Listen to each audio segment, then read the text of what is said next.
we're able to collaborate as a team to find a rich task with the language, with the math that we're trying to focus on. I think these middle ones were a little bit too difficult because we're giving the task at the beginning of the unit, so they will come in barely knowing multiplication, most of them.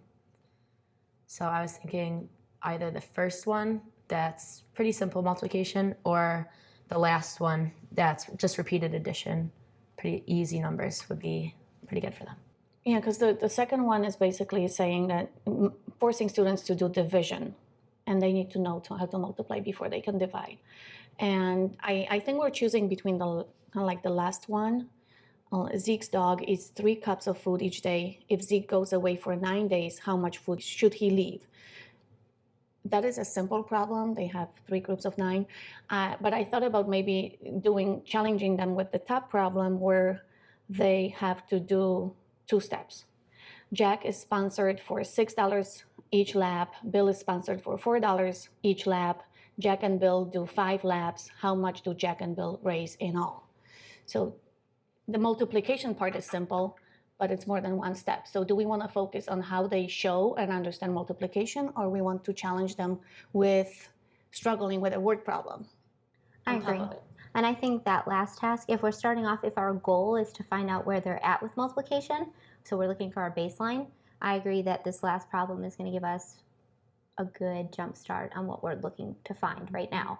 I think so too. I think with the first problem, they'll see 3 numbers and they'll just figure out that it might be too difficult and they'll just end up adding them together. Okay, I agree. And then the second part of that last one, it also, if Zeke is staying away for 3 days less, how much food should he leave? It's directly related to that first problem. So it's not solving a whole new problem like the multiple ones before, right? And it's still working with the multiplicative thinking. So they can remove and I like those the wording, 3 how groups. it says, if he's staying away for 3 days less. Okay, because a lot of them are going to just look at the, quickly scan the question and think that it's 3 days more. So or just 3 period even. Yeah.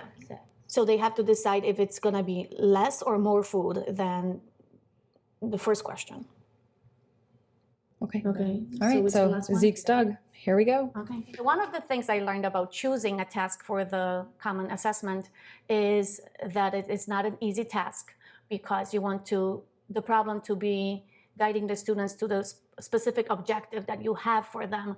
And it depends if you're introducing that task before teaching a unit or it's kind of like a post-assessment. What is important in choosing a task is picking a problem that will allow students to come up with multiple entry points, with multiple ways to digest the problem and come up with more than one solution.